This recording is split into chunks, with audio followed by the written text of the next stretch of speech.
Synthetic fibres and plastics. सबसे पहला है एक्रिलिक।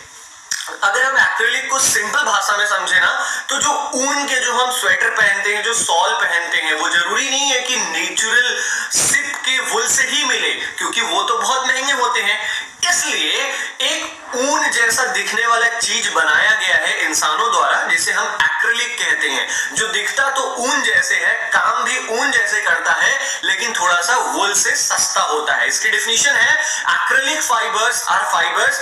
एक्रिलिक फाइबर्स वो फाइबर्स होते हैं, वो धागे होते हैं that are made from synthetic polymer, जो कि मैन मेड पॉलीमर से बनते हैं। सिंथेटिक पॉलीमर का मतलब इंसानों द्वारा बनाया गया पॉलीमर, और उस पॉलीमर का नाम है एक्रिलोनाइट्राइल। ये डेफिनेशन है, आपको याद करनी पड़ेगी, फिर से सुन लो। एक्रिलिक फाइबर वो धागे होते हैं जो सिंथेटिक पॉलीमर से मिलके बनते हैं। और कौन से सिंथेटिक पॉलीमर से बनते हैं? एक्रिलोनाइट्राइल। Got it? चलो सेकंड, आर्टिफिशियल सिल्क, जो मखमल हम बोलते हैं ना, एक तो होता है नेचुरल ओरिजिनल मखमल, एक होता है आर्टिफिशियल मखमल। ये क्या होता है? आर्टिफिशियल सिल्क, जिसे हम रेयॉन भी कहते हैं, is any synthetic fibre which resembles silk but typically cost less to produce. Artificial silk, या जिसे हम रेयॉन भी कहते हैं, ये एक ऐसा मैन मेड फाइबर है। सिंथेटिक का मतलब इंसानों द्वारा बनाया गया एक ऐसा सिंथेटिक फाइबर है जो कि मखमल जैसा दिखता है, but typically cost less to produce. लेकिन जितना सिल्क को पानी में खर्चा लगता है, जितना सिल्क महंगा है, उससे कहीं कम सस्ते दाम पे हमें रेयॉन मिल जाता है, लेकिन काम वो सिल्क का ही करता है, इसलिए आर्टिफिशियल सिल्क इसका नाम रखा गया है। नायलॉन आप सब जानते हो, हम स्कूल जाते हैं तो हम नायलॉन के मोजे पहनकर जाते हैं, ठीक है। Nylon is the most useful synthetic material. Nylon सबसे यूजफुल, सबसे कागजी, आप कह सकते हो बहुत ही ज्यादा काम का है। ये जो नायलॉन है, ये एक ऐसा मैन मेड मटेरियल है which can be drawn into fibres, जिसे हम धागे में भी बदल सकते हैं, और उस धागे से हम अलग अलग ड्रेस मटेरियल्स बना सकते हैं। और अगर हमें कपड़े नहीं बनाने हैं, ड्रेस मटेरियल नहीं बनाने हैं, तो नायलॉन को हम माउल्ड भी कर सकते हैं, मोड़ सकते हैं, और मोड़ के अलग अलग डेली प्रोडक्ट्स जो हमारी डे टू डे लाइफ में यूज होते हैं, और भी कई जरूरत के सामान हम नायलॉन से बना सकते हैं। जैसे कुछ जरूरी सामान जो नायलॉन के फाइबर से बनते हैं, जैसे अम्ब्रेला, छाता हमारा नायलॉन से बनता है। नायलॉन की कटोरी आती है, बॉल, वो भी नायलॉन से बनता है। कारपेट, कारपेट जानते हो, जो नीचे जमीनों पे बिछाया जाता है, वो भी नायलॉन का बनता है। हमारे सॉक्स नायलॉन के बनते हैं, जो रस्सियां होती हैं वो भी नायलॉन की बनती हैं। बहुत सारी चीजें नायलॉन से बनती हैं, ठीक है। तो नायलॉन की डिफिनेशन क्या हो गई? Nylon is the most useful synthetic material. Nylon सबसे काम का, इंसानों द्वारा बनाया गया एक ऐसा मटेरियल है जिसे हम फाइबर्स, धागों में भी बदल सकते हैं, और धागों से हम कपड़े बना सकते हैं, ड्रेसेस बना सकते हैं। और अगर हमें ये नहीं बनाना, तो हम डेली प्रोडक्ट्स, अपने डे टू डे लाइफ में यूज में आने वाली चीजें बना सकते हैं नायलॉन से। जैसे अम्ब्रेला, छाता हो गया, नायलॉन बाउल हो गया, कारपेट हो गया। Now fourth, plastic. प्लास्टिक क्या होता है? आप सब जानते हो, हमारे घरों में कुर्सियां होती हैं, प्लास्टिक की बनी होती हैं।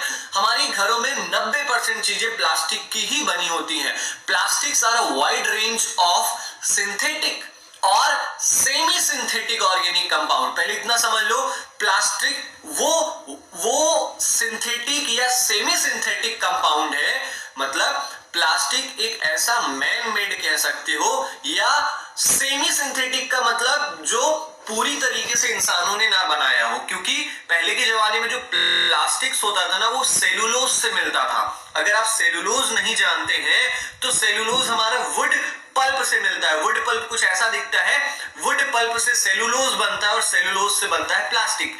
इसलिए हम कह सकते हैं कि ये हमें ट्रीज से मिला है, इसलिए ये सेमी सिंथेटिक है, मतलब आधा ही इंसानों द्वारा बनाया गया है। या जो मॉडर्न प्लास्टिक्स होते हैं, वो केमिकल से बनते हैं, तो वो पूरे सिंथेटिक होते हैं, पूरे मैन मेड होते हैं। तो प्लास्टिक्स वो ऑर्गेनिक कंपाउंड्स होते हैं, वो मैन मेड कंपाउंड्स होते हैं दैट आर मैलिएबल। एक ऐसी प्रॉपर्टी होती है जिसमें किसी भी मटेरियल को हम पीट के लंबे लंबे तारों में कन्वर्ट कर सकते हैं। आप जानते हो, प्लास्टिक के जो तार बनते हैं, तार होते हैं ना, तारों की जो कवरिंग होती है, जो कोटिंग होती है, वो प्लास्टिक से ही होती है। तो प्लास्टिक हमारा मैलिएबल होता है और माउल्डेबल भी होता है, मतलब हम उसे अलग अलग सॉलिड ऑब्जेक्ट्स में भी बदल सकते हैं। जैसे प्लास्टिक की कुर्सियां हो गई, ठीक है, प्लास्टिक के हमारे टेबल हो गए, प्लास्टिक की हमारी टीवियां हो गई। तो अलग अलग चीजें हम प्लास्टिक से बना सकते हैं और प्लास्टिक मैलिएबल भी होता है। मैलिएबल का मतलब जिसे हम कन्वर्ट कर सकें थिन वायर्स में, समझ गए। नाउ नेक्स्ट आता है हमारा पॉलिस्टर। पॉलिस्टर क्या होता है? Polyester is a generalised term for any fabric. Polyester एक ऐसा कपड़ा होता है, एक ऐसा फैब्रिक होता है which is made using polyester yarns, जिसको बनाया गया होता है पॉलिस्टर के धागे से। अब पॉलिस्टर क्या होता है? पॉलिस्टर एक ऐसा टेक्सटाइल या फैब्रिक होता है, पॉलिस्टर एक ऐसा कपड़ा होता है जो पॉलिस्टर के धागों से बनाया जाता है। अगर हम इजी लैंग्वेज में कहें तो polyester is a kind of plastic. Plastic का एक प्रकार ही पॉलिस्टर कहलाता है। Now sixth, what is polymer? Polymer, poly का मतलब बहुत सारे, मर का मतलब मोनोमर, बहुत सारे मोनोमर मिलके पॉलीमर बनाते हैं। तो अ पॉलीमर एक ऐसा केमिकल कंपाउंड होता है with molecules bonded together in long repeating chains. अगर आपने पॉलीमर की इमेज देखी होगी तो आपको ऐसा कुछ दिखता होगा, ऐसे ऐसे चेन्स बने होते हैं, एक दूसरे से जुड़े रहते हैं, ठीक है, उसी को हम पॉलीमर कहते हैं। तो पॉलीमर एक ऐसा केमिकल कंपाउंड होता है जो कि विथ मॉलिक्यूल्स कौन से मॉलिक्यूल से बनता है? ये मोनोमर्स से बनता है, ठीक है।